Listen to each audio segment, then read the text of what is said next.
Hello, everyone, and welcome back to Object Class Interviews, another episode of the show where your hosts, A Random Day and Captain Kirby, argue with each other and call it a podcast. On tonight's episode, we're going to be talking about interview logs. A common tool in every SCP author's toolbox, it's when you put a researcher and an anomaly in a room together and have one ask the other questions. Of course, it doesn't have to be the researcher asking the anomaly questions. Kirby and I want to talk about what interview logs are, what they're used for, and how you can write effective, surprising interview logs in your own articles. To start us off, Kirby, I think we first need to ask, what is an interview log useful for? I think an interview log either needs to service and develop the characters in the log, advance the plot and push the story forward of your article, or it should complete a joke or set up a punchline for your anomalies joke. What do you think? I pretty much agree with that, although I would kind of go a little bit further. I think that it should do at least two of those three things. Like, I'll take them individually. If I'm just setting up for a punchline, then unless the punchline is, like, in the interview log is extremely short, usually you want to fill that setup with more than just setup. You want to fill it with either some sort of progression, escalation of your core plot points, so that way there's some sort of build up to your punchline, or there's a sense of character voice to make the setup itself a little bit more palpable and entertaining. If you just have set up for a punchline without one of the other 2 points, then that's going to feel a little thin, even if it's just in service of a punchline. If you are looking at just character development, then one of the issues with that is if that character development isn't necessarily in service of a greater punchline or plot point, then it's going to feel very fluffy and like it's just there and doesn't really serve a purpose. And then lastly, if we are looking at conflict or developing a plot point, usually that plot point, either again, want to do something where you have a punchline at the end of it, so that way you progress your plot and then it ends, and we don't really have to see those characters again, or those characters are important to the plot, and at that point, it's very important that you develop them and you give them a strong voice, so on and so forth. Honestly, character development and voice should probably be always present, but its value and importance in an interview log is kind of dependent on how much it does the other two things. I agree with you that I think a good interview log does at least two of these three things. It services characters, advances plot, and or completes a joke, but it doesn't have to do everything in equal quantities. I think it's more than okay and probably preferable to focus on one of these three goals in your interview and then develop one of the other two slightly off to the side. The goal is to flesh out your interview log while still keeping it brisk and to the point, because you don't want to have an interview log that just goes nowhere. One of the articles that I want to talk about is one of my own SCP articles, SCP-2820 Vaishnavastra. It is an article about a death ray that pretends it is a Hindu god.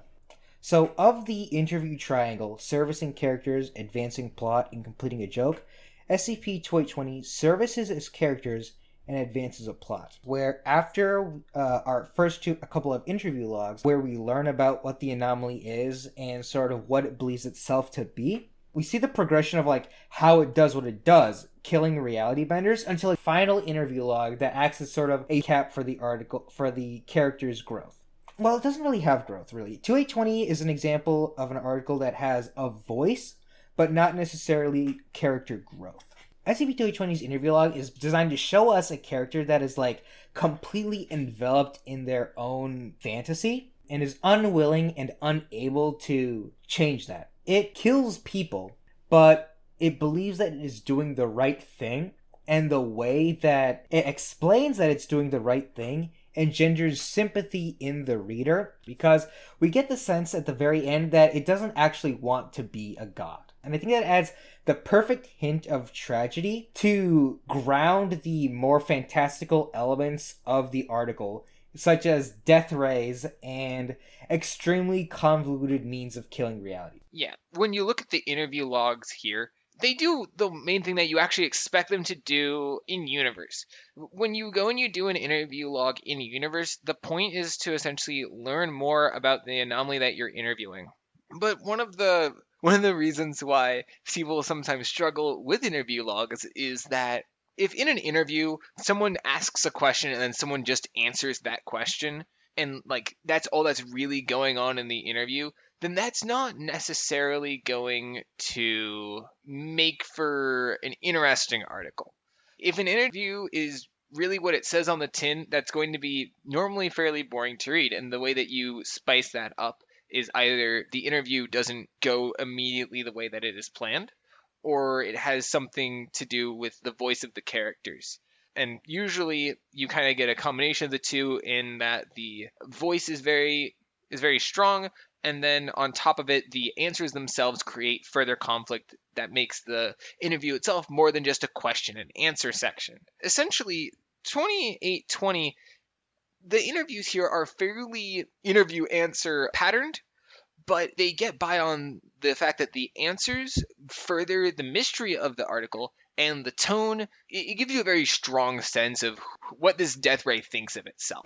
And I think that's very important to point out. There's not just the voice here, but also the intrigue behind the answers. Because that's one way that you can kind of do plot a progression in an interview log. Ask a question, but then the answer essentially prompts more questions in a way that may push back against maybe preconceived notions of the reader, preconceived notions of the interviewer, and prompts further intrigue.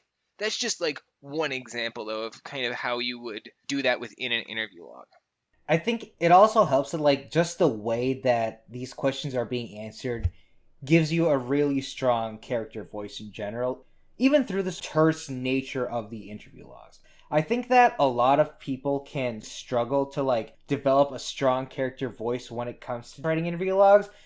Kirby, do you have any advice for people trying to develop, like, strong character voice in an interview log? To me, when I'm developing a voice for a character, I usually first ask myself, like, first I need to know the character very well. If I know what the character acts like around people, what they act like when they're alone, what they want to get out of the interview log, how they're feeling during the interview, things like that, that will help me start to piece together the image of who is saying these lines. And once you have a very strong idea of who is saying these lines, then you can kind of start to ask yourself, well, what do they really sound like? I think one of my favorite examples, one of my favorite like interview logs in general, we have the interview in 3197. SCP-3197 is about essentially, I'm just a really big fan of this piece in general. it's so good. It's so good. It's like quintessential SCP. It's fantastic. It's about a little shrine to Alan Greenspan, who is the chairman of the Federal Reserve. And essentially, when you pray at this little shrine and you do this little ritual, the stock markets will go whatever way you want them to. Most of the article consists of an interview with someone who made heavy use of this ritual and this shrine to essentially further his own personal wealth. What's really great about the way the interview works is that the author came into this having a very good idea of what kind of a person the interviewee is. The interviewer doesn't have the most vibrant personality, which is usually something that, like, giving the interviewer a personality is always really helpful in an interview, but this is not a particularly good example of that, but it doesn't really need it because of how strong the voice is of this Wall Street bigwig who is being interviewed. 3197 hits the points on the triangle of servicing a character with a strong voice and also setting up a punchline. Because the ending of the article is, like, both super darkly funny and really caps off for us what kind of a man Jack Rossi, the subject of this interview log, is. Exactly, yeah. And one of the things that I'm going to come back to is, while the interviewer doesn't have the most vibrant personality, that's fine because the point of the interview is to set up Rossi and to set up the punchline. And so once we hit the punchline, we never really care about the researcher again. So it's okay that he's there mostly to further and prompt Rossi, because a lot of the interview is just Rossi talking about the past, going off of the interview questions, which is, again, fine because of how strong the voice is and how well it kind of tells this miniature story of what it was like back in, like, I think it was back in the 90s when they were making all of this money. Again, it sets up for this punchline that really cements and puts the final dot on this character. And again, if the interview didn't have that solid punchline, then the fact that it just sits here and develops this character wouldn't be as entertaining because there wouldn't be the so what, the answer to the question, so what, why am I reading this interview article, wouldn't be as obvious. Whereas here, we read about this character, we are wondering, well, what's this building to? And then we get to that last line and we're like, ah, that's what this entire article was setting up for. I see what the point of this was now. That was good.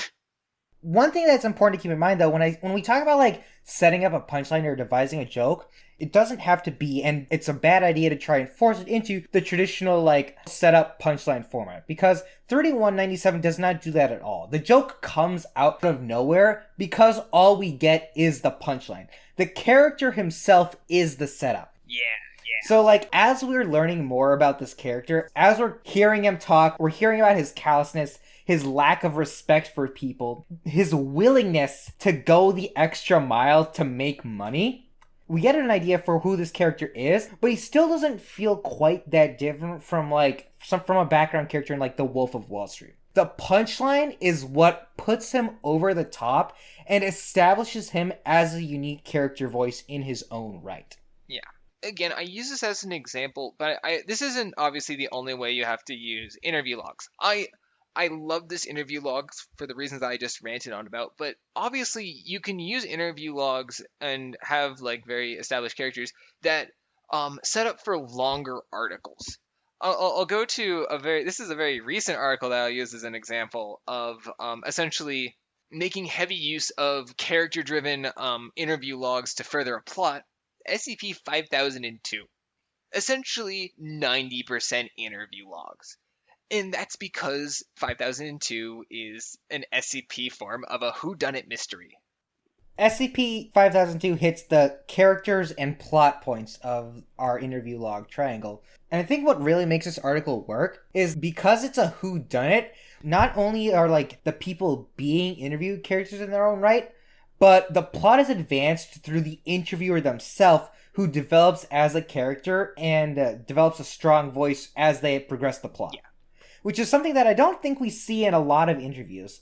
In a lot of articles, we'll see like sequential interview logs between one interviewer and one anomaly as these two go back and forth. But 5002 is special in that we have one interviewer and a lot of interviewees. And this gives Peaceful room to develop the interviewer as a character and make her the protagonist of the article, so to speak. Like this is, in my opinion, almost the gold standard for when I was talking about making your interviewer have a vibrant personality and be an important character. To me, this is like the gold standard for that, because in 5002, the core thing that we're following, like aside from the mystery, we're following the interviewer. And in a lot of SCP articles, if you're sitting down and doing an interview, oftentimes the interview is centered around the SCP. And so you spend a lot of your time trying to develop the SCP that's being interviewed, or like a witness related to the SCP that's being interviewed. It's usually about the interviewee. Like that's the point of an interview. It's to gain more information from the person you're asking questions to. But since we're following the interviewer, sure, they're going around trying to get this information, put together this mystery, but we get to see their growth in a sense. They don't grow a ton because the most of the point is the whodunit. So we get like a little bit of character growth out of the main character, but that's okay. You don't need a ton. It's a murder mystery at the end of the day. And like the interviews themselves, all of the voices from all of the characters are so strong and so distinct. No two characters read the same, and that's like really impressive given the wide range of characters.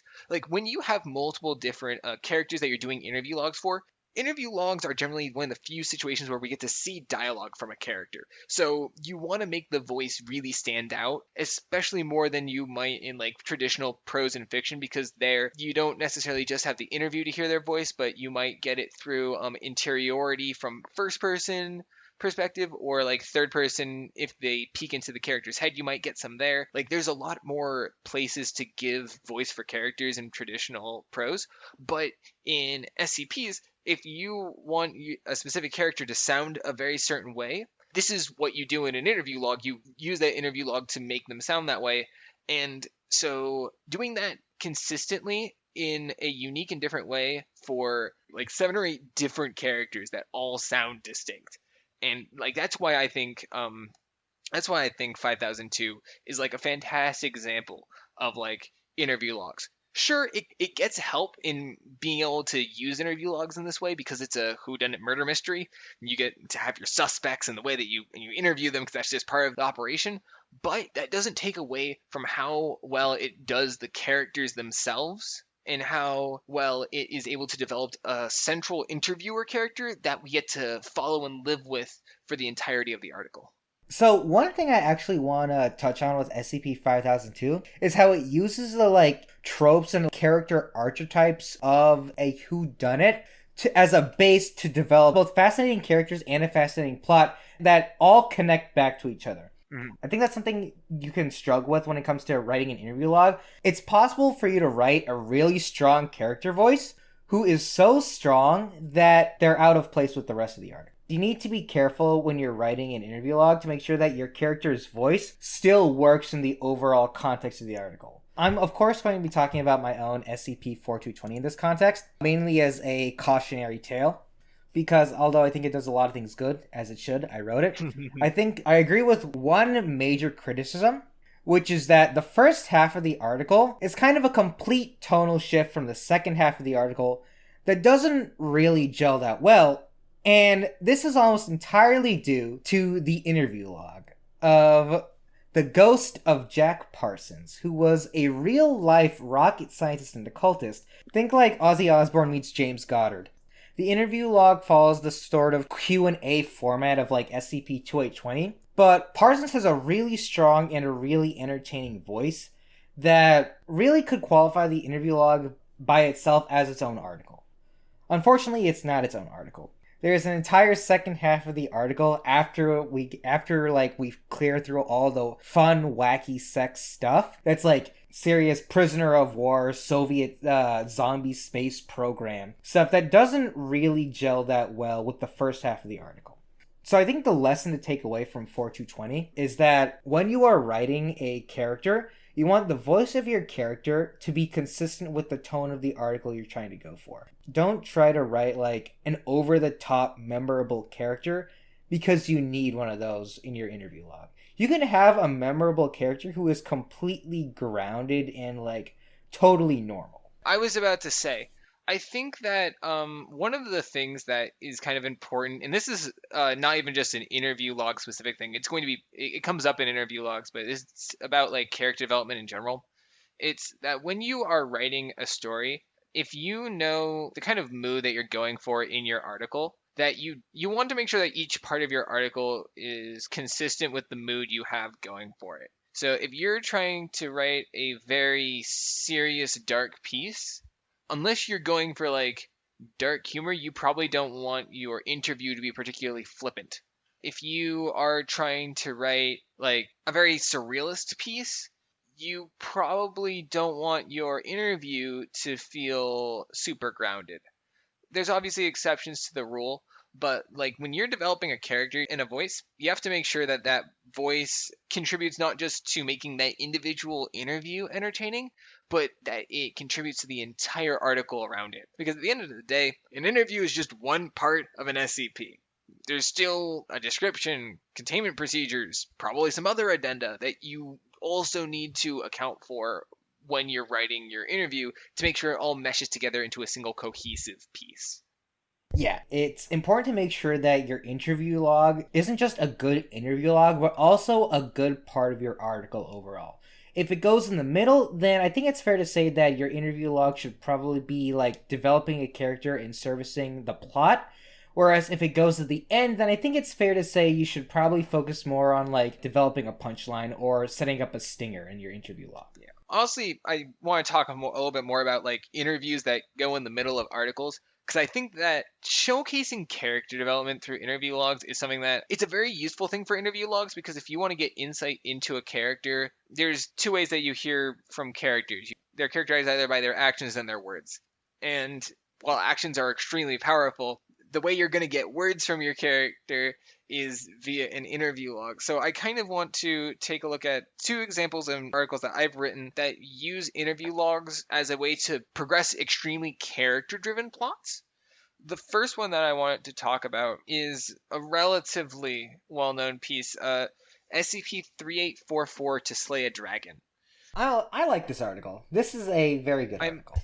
I'm very happy with how this article goes about telling its story, because the story is told through a combination of this changing. It's an iterations based format screw. I'm not going to talk about format screw perspective. I just like, kind of want to talk about the interviews in it, because the story is told through like this ever changing description, and each iteration has a different interview log. Each of the interview logs, you get to see a very clear progression from both the anomaly, the dragon, and from the interviewer, who is consistent like throughout the entire thing. So One little detail I really like in SCP-3844 is how the titles of the interview are changed. I think that's a really clever little detail and a great way to showcase like how the world around the interview is changing. yeah, that's something that's very purposefully done to like really nail down the change in these characters. And I kind of come to change a lot because a lot of times if you have an interview, you may just have one interview, and so we get just that one snapshot of a character. And if that's the case, it doesn't necessarily make sense to have like a ton of growth over that individual moment. You want to flesh out a moment, but you don't always need growth within an individual moment. But if you have a number of interviews in a more character driven SCP, then you definitely want to make sure that there is change in the characters between interviews. And the way that you do it is obviously you want to make sure that there's like actions that they're taking that reflect their character. But this is also where coming back to having a strong voice is important, because you want that voice, you want it to change and then begin to contrast with their actions, or you want that voice to change. You want that personality to change. The dragon and the researcher from the beginning of 3844 kind of sound and interact with each other in a very different way from the end. They approach each other, they speak to each other differently, and this change in their voice and their interactions is how I make clear the change in character and development that both of them undergo. Because like a lot of the story is about character interaction, and that's another thing that interview logs are really for. It's not just one character that you're going to hear the thoughts and voice of. If you only want one character, sometimes you can just do diary entries, but diary entries are its own entire topic. Interviews are by definition two people talking to each other. It's an interaction, and so you get to see not just how one character grows in a vacuum, but how it grows relative to another character. And I think that that is a lot of what like 3844 plays off of. It plays off of how these two characters change their behavior and their action around each other in these progressing interviews. One thing that 3844 does really well that I think a lot of people writing interview logs might forget is that someone is not going to change because they like answered questions for 5 minutes in a gray room with four walls. You can show how their character is like has changed between logs and is consistent in itself, but I think you got when you're writing an interview log, you got to be good about indirectly showing how characters change rather than trying to directly show that in your article, because you can't just have your characters announce how they feel. That makes me feel angry. You have to be a little more subtle than that, and 3844 does a really good job of using its description and the constantly changing setting to showcase how its characters change and how the world of and how the article's plot affects the character's development. 3844, a lot of the characterization technically happens off screen, and what you see is they come back and they talk to each other again, having already changed, and you see the results of that.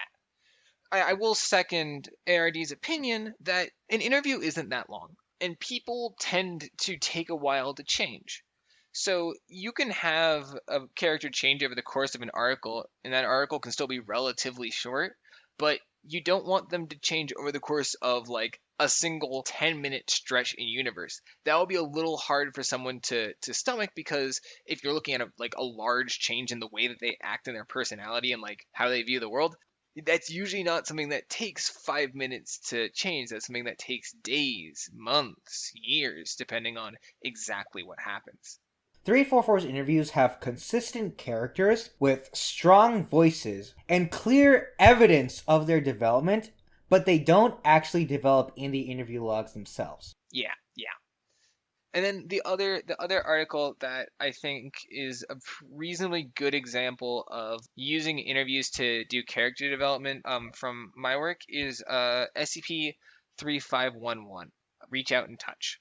I don't think I've actually read this one. I wrote this back in 2018, so it's been a minute. Essentially, it has a semi-similar setup to 3844. It's not a format screw, but it does have a series of interviews between a Foundation interviewer and the anomaly, who is simply a girl who is unable to touch another living thing. Like they just simply can't get close enough for her to make contact with them. The way that she came about to gain this property, the way that she's treated with it, the things that she goes through because of it, there's a lot to explore there. And here, we don't have so much character development over long stretches of time. Instead, what we have is that we see character development through plot progression that's much more direct. They don't just go off screen, change, and come back.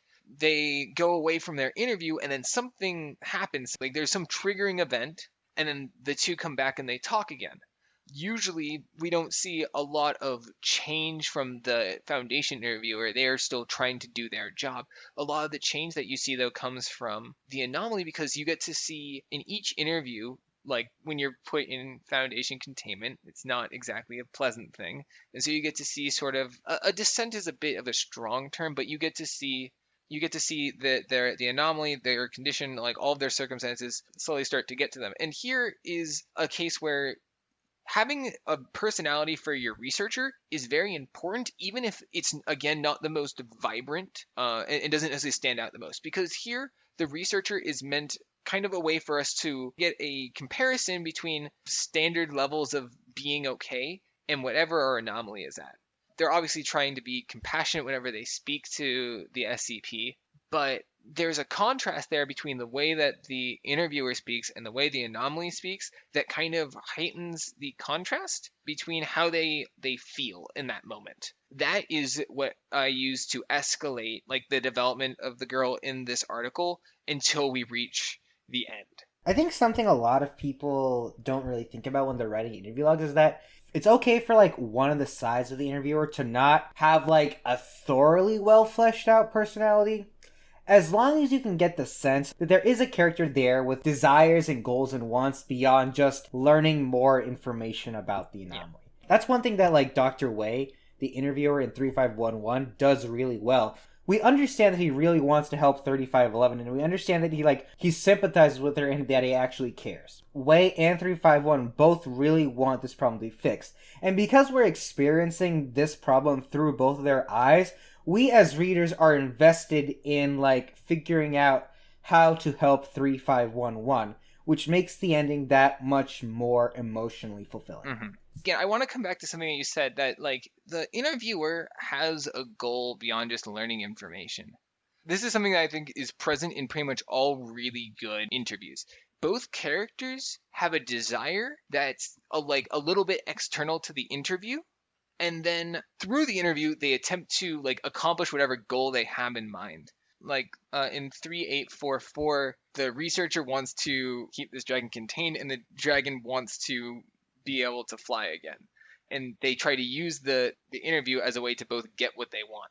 To me, one of the strongest bits of the article is the underlying tension between both these characters wanting to preserve their friendship despite also having completely diametric goals. Yeah. Baking conflict into your interview beyond just the questions and the answers, baking that into the subtext is what makes an interview really pop. When an interview is more than just the questions and the answers, that's what makes it feel compelling to a reader, because answers and questions are easy. They aren't challenging to the narrative in any way, if that's all that you have. What makes them feel important is how they contribute to everything else. Because if all you have are questions and answers, then that's not much better than an exposition dump. And that's not what you have. Characters, you have them speaking, you have them interacting. Don't just use that to give us exposition and dump it on us. Use that to give us something much more vibrant than that. An answer only has weight to a reader when we want the question answered in the first place. If you give us a question and then you answer before we even have time to process the question, then it doesn't have nearly as strong of an impact. Questions are only as important as the reader makes them out to be. And sometimes the important part of the question doesn't need to be the answer. It can be the subtext underlying asking the question itself. There's so many ways to imbue impact and emotion and tension into an interview. Because at the end of the day, in universe, the point of it is to get information out of an anomaly by asking it questions. But in reality, it is the part of the article where you get to give characters dialogue. And what you have to do is that you have to use the pretense of an interview to make that dialogue work. It's part of constrained writing. Your constraint for this section of dialogue is that it is in the context of an interview. Now use that to go do the thing you actually want to do with that section of writing. It's a tricky balancing act, I think, because you have to devise two characters, you have to come up with good voices for them, you have to figure out what questions can I ask that are both relevant in universe and also relevant to what my reader wants answered. And if you're going for a more character focused log, you gotta juggle the struggles of who are the characters in this interview log and how can I actually develop a character if all I'm doing is questions and answers. Coming up with solutions to these problems is how you come up with a good interview log. I think I've hit all the points that I had in mind coming into this about interviews. The point about what you want to do with an interview, how you want to approach writing the characters for an interview. Is there any other points that you wanted to hit or examples you wanted to bring up? I think Kirby and I both agreed that a good interview log tries to do two of three things. It tries to service characters, or advance plot, or complete a joke. It doesn't have to give equal weight to any 2 points on this triangle, but I think the strongest interview logs focus on one point of the triangle and then flesh it out and supplement it with elements from another point on the triangle. SCP-2820 advances a plot and also creates a strong character voice. SCP-3197 gives us a strong character voice and also accentuates that character with a wickedly funny punchline. SCP-3844 gives us empathetic and engaging characters and develops a plot that is engaging and tense because it's not just about whether or not this thing will be contained, it's about whether or not the character's friendship will be preserved. Hitting these points on the interview triangle will make your interview logs a lot stronger as you get better at doing them. At the end of the day, you're writing dialogue for characters, which means that the dialogue will only be as strong as your characters are. So, regardless of what you're doing on the triangle is very important, but remember that almost regardless what you do will fall flat if your characters and your dialogue are not engaging. So, take a moment when you write your interview log, step back, read it out loud, and see if you think that's what your characters would really say. An interview log is really just one of the tools in an author's toolbox for conveying dialogue, really. And dialogue is one of the foundational bedrocks of a story. Of course, not all articles need interview logs, but I can say that a really good interview log can make a good article great. Agreed. Yeah. I think that's really all I've got to say about interview logs. Kirby, anything else you want to touch on? I've hit all of my points. My agenda is filled. Kirby, thanks for your time as always. Listeners, thank you for tuning in to Object Class Podcast.